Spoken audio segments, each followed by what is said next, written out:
Good morning students. आज हम silicon and फॉस्फोजिन्स की वीडियो नंबर 7 के अंतर्गत फॉस्फोजिन पॉलीमर के बारे में स्टडी करेंगे। सिलिकॉन्स की स्टडी हम पीछे के 6 वीडियोस के अंतर्गत कर चुके हैं। फॉस्फोजिन्स को हम फॉस्फोनाइट्रेलिक कंपाउंड्स या फॉस्फोजिन्स दोनों ही नाम से जानते हैं। Phosphazenes were initially termed as phosphonitrilic polymers. पहले हम इनको फॉस्फोनाइट्रेलिक कंपाउंड के नाम से ही जानते थे। The phosphogene are cyclic or chain compounds that contain alternate phosphorus and nitrogen atom with two substituents on each phosphorus atom. इसमें alternate नाइट्रोजन फॉस्फोरस की बैकबोन होती है जिसमें फॉस्फोरस पे दो सब्स्टिट्यूएंट जुड़े हुए होते हैं और ये जो यूनिट होती है इसके जब एक से अधिक मॉलिक्यूल आपस में जुड़ जाते हैं तो उसे हम फॉस्फोजिन के नाम से जानते हैं। The nitrogen and phosphorus exhibit only a slight tendency to catenate by themselves. जैसा कि हम जानते हैं कि नाइट्रोजन और फॉस्फोरस जो एलिमेंट्स हैं इनमें स्वतंत्र रूप से श्रृंखलन की प्रॉपर्टी बहुत ही कम पाई जाती है, अर्थात कैटिनेशन जो प्रॉपर्टी है वो इनमें बहुत ही कम होती है। जैसे कि हम देख सकते हैं maximum chain length for nitrogen is 3 in azide.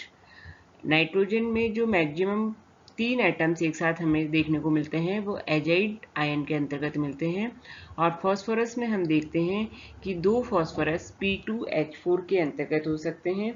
इसके अलावा कुछ रिंग कंपाउंड्स भी होते हैं फॉस्फोरस के जिसमें 4, 5 और 6 फॉस्फोरस एटम हो सकते हैं।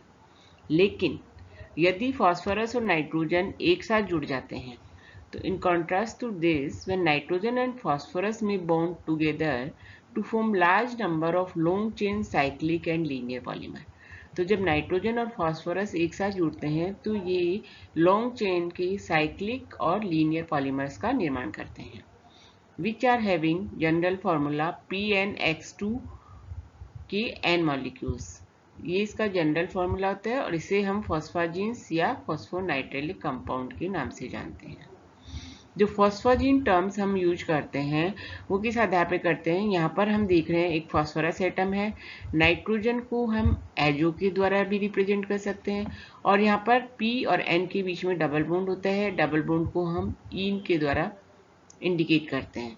तो इन तीनों को मिलाकर फॉस्फोरस, एजो और ईन को मिलाकर हमने इसका नया नाम दिया है फॉस्फोजिन्स। प्रीवियसली हम इन्हें फॉस्फोनाइट्रेलिक कंपाउंड के नाम से ही जानते थे।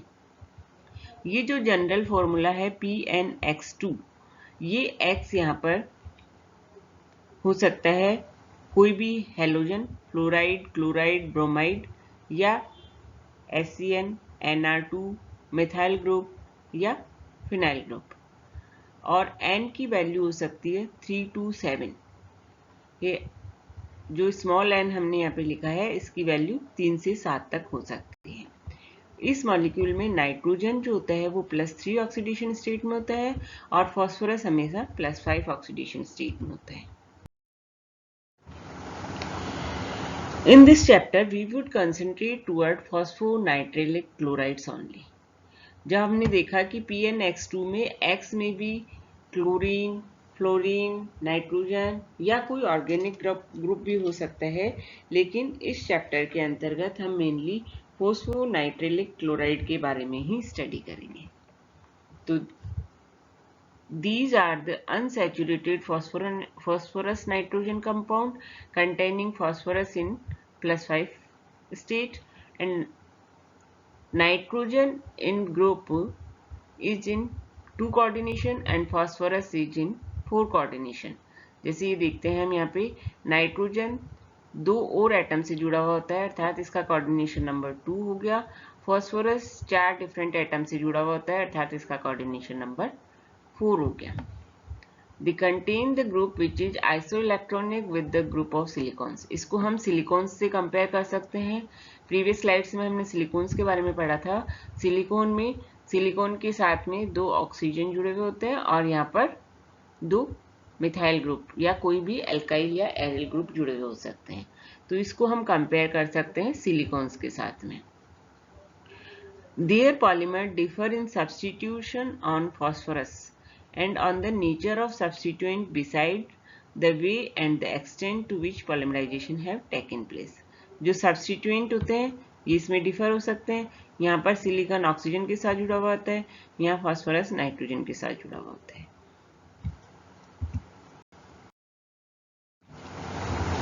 They are usually classified on the basis of number of phosphogene units that are incorporated in the structure.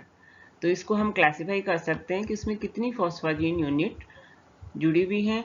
फॉस्फोनाइट्रिलिक chloride के संदर्भ में यदि हम बात करें तो it can exist in 3 different forms: cyclic trimer, cyclic tetramer and linear polymer. 3 unit यदि इसकी जुड़ी हुई होती हैं, NPCl2, this is second NPCl2 and this is third NPCl2. तो इसको हम साइक्लिक ट्राइमर कहते हैं. यहाँ पे 4 यूनिट जुड़ी हुई हैं PNX2 की, तो इसको हम साइक्लिक टेट्रामर कहेंगे. और ये एक लीनियर पॉलीमर है जिसमें नंबर ऑफ यूनिट्स यहाँ पर बताएंगे. अब हम बात करते हैं स्ट्रक्चर की. तो स्ट्रक्चर यदि हम देखते हैं तो हम हैलाइड ट्राइमर की स्ट्रक्चर यहाँ पे स्टडी करेंगे. सबसे पहले it is consist of planar 6 membered ring. ये एक 6 मेंबर्ड रिंग होती है. फॉर्मूला इसका हो गया N3P3Cl6. ट्राइमर है यहाँ पर. बेसिक यूनिट हमने क्या बताई थी, PnCl2. और उसकी जब 3 यूनिट जुड़ती हैं साइक्लिक फॉर्म में तो उसको हम हैलाइड ट्राइमर के रूप से जानते हैं. इसका बेसिक फॉर्मूला होगा N3P3Cl6. The bond angles are consistent with sp2 hybridization of nitrogen and sp3 hybridization of phosphorus. यहाँ पे जो नाइट्रोजन और फॉस्फोरस हैं उसमें नाइट्रोजन sp2 हाइब्रिडाइजेशन के रूप में है और फॉस्फोरस sp3 हाइब्रिडाइजेशन में. अब हम दोनों को देखते हैं. यदि हम बात करते हैं नाइट्रोजन की, नाइट्रोजन के आउटरमोस्ट सेल में 5 इलेक्ट्रॉन्स होते हैं. 2s2 2p3 कॉन्फ़िगरेशन होता है. sp2 हाइब्रिडाइजेशन का मतलब एक s और 2 p आपस में ओवरलैपिंग करके 3 sp2 हाइब्रिड बनाएंगे, जिनमें से एक फुलफिल्ड है अर्थात इसमें इलेक्ट्रॉन पेयर है. 2 sp2 हाइब्रिड ऑर्बिटल में सिंगल इलेक्ट्रॉन है. ये दोनों सिग्मा बॉन्ड बना सकते हैं. तो S2 of the sp2 orbital of nitrogen containing 1 electron each are used for sigma bonding and the third contains a lone pair of electron.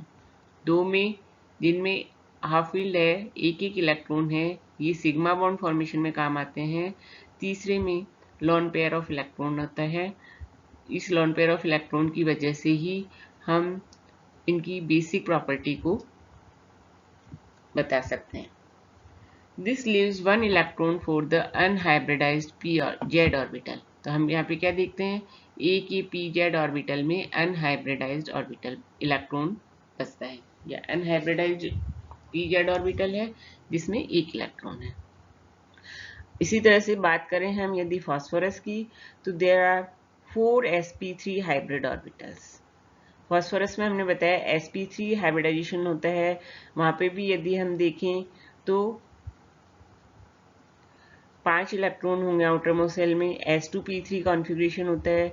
चूंकि यहाँ पे sp3 hybrid orbitals 4 sp3 hybrid orbital पाए जाते हैं and they are used in for sigma bonding, अर्थात उसमें 4 sigma bond पाए जाते हैं. दैट मीन्स जो sp3 के चारों ऑर्बिटल्स हैं उनमें एक एक इलेक्ट्रॉन होता है.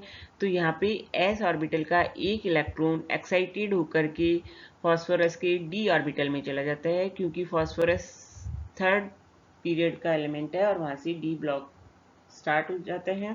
तो यहाँ पे फ्री d ऑर्बिटल होते हैं. तो एक ऑर्बिटल, एक इलेक्ट्रॉन जो है वो d ऑर्बिटल में चला जाएगा. तो 4 एक s और 3 p ऑर्बिटल जिनमें सब में एक एक इलेक्ट्रॉन है 4 sp3 ऑर्बिटल बनाएंगे और ये 4 सिग्मा बॉन्ड फास्फोरस के बनाते हैं. तो there is then in plane pi bonding involving the lone pair of nitrogen sp2 orbital in xy plane and the vacant dxy or dx square orbital of the phosphorus atom. यदि इन plane pi bonding होता है, हमने देखा कि nitrogen और phosphorus के बीच में एक सिग्मा बॉन्ड है और एक पाई बॉन्ड है। यदि pi bond in plane pi bonding होगा तो वह किसके मध्य बनेगा? नाइट्रोजन के sp2 ऑर्बिटल और फास्फोरस के d ऑर्बिटल के मध्य। अब यहाँ पे क्या होता है, resonance structure can be drawn like benzene ring indicating aromaticity. इसमें हम रिजोनेटिंग स्ट्रक्चर बना सकते हैं। ये हमारे पास ट्राई हैलाइड डेरिवेटिव है। इसके अंतर्गत इसमें 3 फास्फोरस हैं, 1, 2, 3 और 3 ही नाइट्रोजन हैं। प्रत्येक फास्फोरस 2 नाइट्रोजन और 2 हैलोजन से जुड़ा हुआ है। इसी तरह से नाइट्रोजन 2 फास्फोरस एटम्स के साथ में जुड़ा हुआ है। इसको हम ट्राई फॉस्फो नाइट्रिलिक क्लोराइड के नाम से जानते हैं। ये इसकी रिजोनेटिंग स्ट्रक्चर है। इस तरह से ये बेंजीन की तरह 2 रिजोनेटिंग स्ट्रक्चर के रूप में पाया जाता है। इसलिए यहाँ पे जो इक्वल pn बॉन्ड डिस्टेंस हम यहाँ पे बताते हैं, ये 1.58 एंगस्ट्रम के लगभग होती है, जो कि सिंगल pn बॉन्ड की तुलना में छोटी होती है। Due to resonance both the bond length are equal, क्योंकि दोनों ही बॉन्ड सिंगल बॉन्ड और डबल बॉन्ड की प्रॉपर्टी रखते हैं, इसलिए इसकी बॉन्ड लेंथ सिंगल बॉन्ड की तुलना में छोटी, डबल बॉन्ड की तुलना में बड़ी होती है और सारे pn bond equal bond length के होते हैं। तो ऑल फॉस्फोजीन्स आर नोट प्लेनर। अब हम बात करते हैं, अब हमने यहाँ पे क्या देखा, फॉस्फोरस के जो sp3 ऑर्बिटल हैं वो 4 sp3 ऑर्बिटल 4 सिग्मा बॉन्ड बनाते हैं, 2 हैलोजन ग्रुप के साथ में, 2 नाइट्रोजन ग्रुप के साथ में। इसी तरह से नाइट्रोजन में 2 sp2 ऑर्बिटल्स हैं जो 2 डिफरेंट फास्फोरस के साथ में सिग्मा बॉन्ड बनाते हैं। इसके साथ ही फास्फोरस और नाइट्रोजन के बीच में एक डबल बॉन्ड भी पाया जाता है। तो इसकी यदि हम बात करें तो dxz orbital of phosphorus atom overlap with pz orbital of nitrogen atom adjacent to it. तो pz में जो अनहाइब्रिडाइज्ड ऑर्बिटल था उसमें एक इलेक्ट्रॉन है। इसी तरह से फास्फोरस में एक इलेक्ट्रॉन एक्साइटेड होकर dxz ऑर्बिटल में यदि चला जाता है तो उन दोनों के मध्य ओवरलैपिंग के परिणाम स्वरूप पाई बॉन्ड बन सकता है। इसी तरह से dyz orbital which is perpendicular to dxz, electron जो एक्साइटेड हुआ वो यदि dyz में चला जाता है जो कि dxz के परपेंडिकुलर होता है, can also overlap with pz orbital of nitrogen, वो भी नाइट्रोजन की pz ऑर्बिटल के साथ में ओवरलैपिंग कर सकता है। तो there may be in plane pi bonding between sp2 non bonding orbital of nitrogen and dxy and for dx² - y² orbital of phosphorus. वहाँ पे इन प्लेन पाई बॉन्डिंग भी हो सकता है। इन प्लेन पाई बॉन्डिंग जो होता है वो sp2 non bonding orbital of nitrogen और dxy ऑर्बिटल ऑफ फास्फोरस के मध्य हो सकता है। तो इन प्लेन भी हो सकता है पाई बॉन्डिंग और out of the plane perpendicular भी हो सकता है। अब हम बात करें phosphazene polymers. Phosphazenes can be polymerised. Their polymers have advantage over carbon-based polymer, polyphenes and polyesters. ये जो कार्बन बेस्ड पॉलीमर्स हैं लाइक पॉलीफीन्स और पॉलीएस्टर्स उनकी तुलना में ज़्यादा यूजफुल होते हैं।